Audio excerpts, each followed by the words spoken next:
Halo, apa kabar kalian semua? Berjumpa lagi dengan Nyimak MIF, dan tak lupa juga saya selalu mendoakan agar kalian semua dalam keadaan sehat dan baik selalu. Pada kesempatan kali ini saya akan membawakan alur cerita film yang sedang viral berjudul Squid Game. Tapi sebelum itu saya ingin meminta dukungan dari kalian semua untuk mengembangkan channel ini dengan cara like, komen, dan subscribe. Terima kasih. Oke, tanpa berlama-lama kita langsung saja ke alur ceritanya. Film dimulai dengan diperlihatkannya seorang pria yang bernama Gi-hun. Ia adalah orang yang hidupnya selalu bergantung kepada ibunya. Hari itu ibunya memberikan uang untuk membelikan ayam goreng untuk cucunya karena hari ini anak Gi-hun sedang berulang tahun. 닭이나 한 마리 세 먹이고 와. 내가 대리 뛴 것도 다 갖다 줬잖아. Di saat ibunya pergi, Gi-hun mengambil ATM milik ibunya dan mengambil sejumlah uang untuk taruhan pacuan kuda. Hari itu adalah hari keberuntungan Gi-hun, karena saat ia taruhan dengan nomor tanggal lahir anaknya, ia dapat memenangkannya dan ia mendapatkan banyak uang. 우리 딸생이 일어나고 그랬잖아. 6월 8일 6번. Dan kemudian tiba-tiba datanglah rentenir yang ingin menagih utangnya hingga ia berlari dan tak sengaja menabrak seorang wanita. Dan akhirnya Gi-hun pun tertangkap, dan ketika ia akan memberikan uangnya ternyata uangnya tidak ada karena telah dicuri oleh perempuan yang ia tabrak tadi.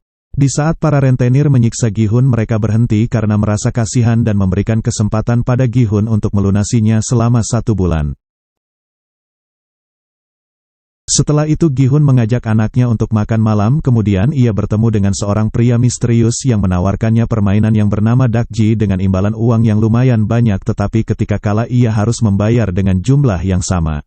Karena tergiur, Gi-hun pun menerima tantangan pria itu, akan tetapi ia kalah dalam permainan pertamanya karena tak memiliki uang. Pria itu meminta bayaran dengan menamparkan pipi Gi-hun setiap kali ia kalah dalam permainan. Setelah beberapa kali bermain, Gi-hun pun menang dan mendapatkan uang yang cukup banyak. Sebelum pergi ternyata pria itu tahu bahwa Gi-hun memiliki utang yang sangat banyak hingga ia menyarankan untuk mengikuti sebuah permainan dengan hadiah uang yang sangat banyak.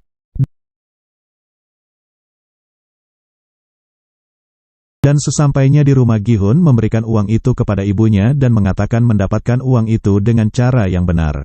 Malam itu Gi-hun pun menelepon pria misterius itu dan tak lama kemudian datanglah mobil yang menghampirinya. Namun ketika ia masuk ke dalam mobil ada yang menyemprotkan obat bius hingga ia tak sadarkan diri dan tidur terlelap.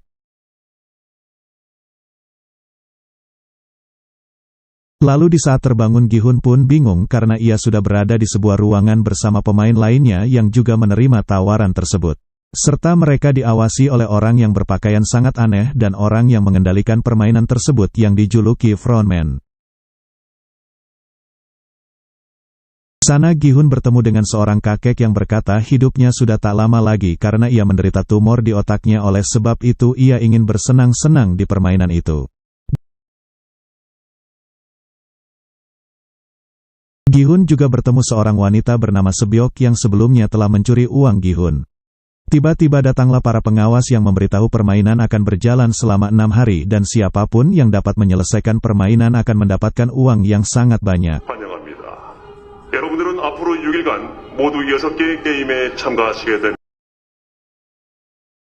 Sebelum permainan dimulai, para peserta diminta untuk menandatangani surat perjanjian di mana para pemain tidak diperbolehkan berhenti bermain. Pemain yang tidak mau bermain akan dieliminasi dan permainan dapat dihentikan jika mayoritas pemain menyetujuinya. Setelah menyelesaikan semua persyaratan, para pemain dibawa ke suatu tempat melewati tangga yang aneh hingga mereka sampai di sebuah lapangan terbuka. Lalu setelah semua peserta terkumpul, foreman menyuruh para pengawas untuk segera memulai permainan pertama, yaitu lampu merah dan lampu hijau. Dalam permainan itu para peserta diperbolehkan untuk bergerak selama penjaga yang berbentuk robot itu mengatakan lampu hijau, namun jika mengatakan lampu merah semua peserta tidak boleh bergerak sama sekali. Jika ada yang bergerak maka akan langsung dieksekusi. Saat permainan dimulai seorang peserta tak sengaja bergerak ketika penjaga mengatakan lampu merah dan seketika orang itu langsung terjatuh tergeletak tak berdaya. Semua orang pun sempat bingung dengan apa yang terjadi dengan orang tersebut. Namun ketika mereka sadar jika dieliminasi akan ditembak mati, semua pemain pun langsung berlari ketakutan hingga terjadi pembantaian yang sangat sadis.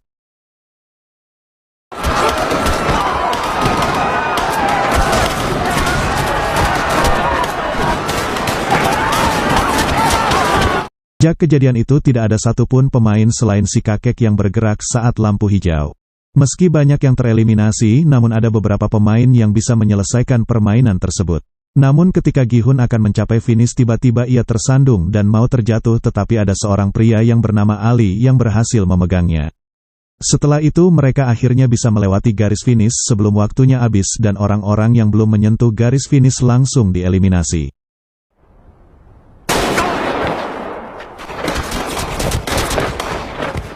Setelah permainan pertama selesai, para pengawas mengatakan ada 201 peserta yang lolos. Mendengar hal itu para peserta meminta untuk dipulangkan saja dan para pengawas tidak bisa mengabulkannya dan ada seorang pria ingin meminta voting sesuai surat perjanjian di mana mereka bisa berhenti jika mayoritas pemain menyetujuinya. Kemudian para pengawas memperlihatkan uang yang sangat banyak jikalau mereka berhasil memenangkan permainan tersebut dan jika semakin banyak peserta yang tereliminasi maka semakin banyak pula uang yang akan mereka dapatkan. Voting pun dimulai dan menunjukkan jumlah yang sama dan ketika sisa orang terakhir ternyata itu adalah si kakek dan kakek pun memilih untuk tidak melanjutkan permainan tersebut. 동의하였으므로 이번 게임은 여기서 중단하겠습니다. Dan akhirnya semua peserta pun dipulangkan lagi. Di kemudian hari Gi-hun mencoba melaporkan kejadian itu ke polisi namun polisi tidak mempercayainya dan ketika Gi-hun memberikan nomor misterius tersebut dan ditelepon malah tersambung ke orang lain. Dan Gi-hun pun diusir dari tempat tersebut. 당신 전화 제대로 한 거 맞아? 번호 잘못 누른 거 아니야? Setelah mereka semua kembali dari permainan itu, mereka menjalani kehidupan yang sangat berat seperti Gi-hun yang harus membiayai rumah sakit ibunya yang menderita penyakit kronis, Sang-ho yang harus membayar utang agar rumahnya tidak disita oleh pihak Bank Ali yang tidak sengaja menghancurkan jari bosnya karena bosnya tidak membayarkan gajinya selama 6 bulan, Sebyok yang harus membiayai seluruh keluarganya, serta seorang pria bernama Doksu yang dikejar-kejar rentenir karena memiliki utang yang sangat banyak. Karena kehidupan di dunia ini yang sangat berat mereka pun berniat untuk mengikuti permainan itu lagi. Di sisi lain ada seorang detektif yang bernama Jonu yang mencari tahu kakaknya yang telah menghilang selama beberapa hari namun ketika berkunjung ke rumahnya rumah itu dalam keadaan kosong dan ia menemukan kartu yang ia lihat di kantor polisi sebelumnya. Keesokan harinya ia mencari tahu informasi ke kantor polisi dan menemui Gi-hun namun justru Gi-hun mengatakan tidak tahu menahu tentang hal tersebut.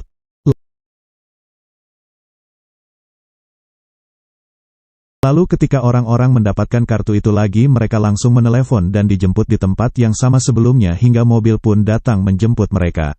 Tetapi tanpa disadari Sebyok berhasil menahan nafasnya sehingga ia tidak pingsan saat di dalam mobil dibius. Sementara itu sang detektif mengikuti mobil yang membawa Gi-hun hingga sampai di sebuah pelabuhan. Di sana ia melihat banyak mobil yang akan masuk ke dalam kapal dan ia pun ikut menyelinap masuk ke dalam sana. Lalu ketika para pengawas sedang menyeleksi daftar peserta sang detektif menyerangnya lalu mengambil pakaiannya dan membuang mayatnya ke laut. Kemudian setelah sampai pada suatu pulau para pengawas mengambil barang-barang milik para pemain akan tetapi Sebyok berhasil menyelundupkan sebuah pisau lipat. Dan dari 201 peserta sebelumnya ternyata 187 peserta yang kembali mengikuti permainan tersebut dan di sana mereka mulai membentuk kelompok agar mereka bisa saling membantu dalam menyelesaikan permainan. Saat para peserta sedang tidur Sebyok dan peserta nomor 70 meminta penjaga untuk membawanya ke toilet namun di sana Sebyok mencoba mencari tahu permainan selanjutnya dan masuk melalui lubang ventilator. Lalu ia melihat beberapa pengawas yang sedang memasak gula di sebuah dapur dan karena mereka terlalu lama pengawas itu pun masuk namun Sebyok berhasil kembali tepat pada waktunya.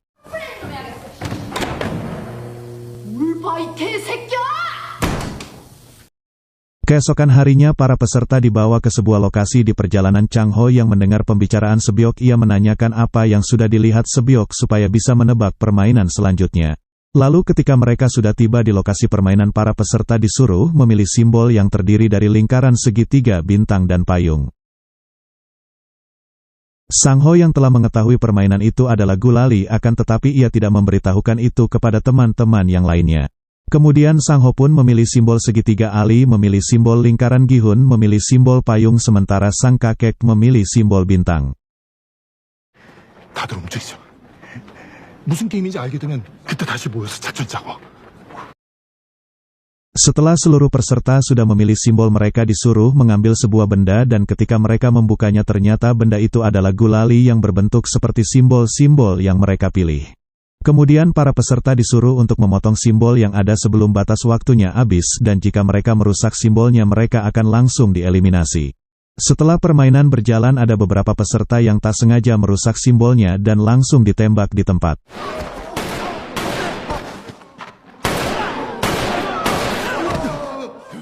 Dan para pemain yang memilih simbol segitiga secara mudah lolos karena lebih mudah dipotong daripada simbol yang lainnya dan Sang Ho dan Sebyok pun lolos. Kemudian disusul Ali yang dapat memotong simbol tersebut sementara Gi-hun dan si kakek terlihat kesusahan karena simbol mereka yang paling sulit untuk dipotong. Setelah beberapa saat Gi-hun memiliki cara untuk memotongnya dengan cara menjilatinya dan para pemain lainnya pun mengikuti cara tersebut dan akhirnya mereka dapat menyelesaikan permainan tepat pada waktunya. Di sisi lain, ketika pengawas hendak mengeliminasi pemain yang gagal ada yang mencoba untuk memberontak. Dan ketika pengawas membuka topengnya sang peserta justru menembak dirinya sendiri. Tak lama kemudian frontman datang dan langsung menembak pengawas itu karena sesuai peraturan bagi siapa saja yang menunjukkan identitasnya maka akan langsung ditembak mati. Sementara sang detektif yang menyamar sebagai pengawas langsung mengambil topeng yang berbentuk persegi agar ia dapat mengatur para pengawas yang memakai topeng segitiga dan lingkaran. Dan film pun bersambung. Saya ucapkan banyak terima kasih kepada kalian semua yang sudah menonton alur cerita film saya ini dan jangan lupa like, komen, dan subscribe supaya tidak ketinggalan part 2-nya. Terima kasih.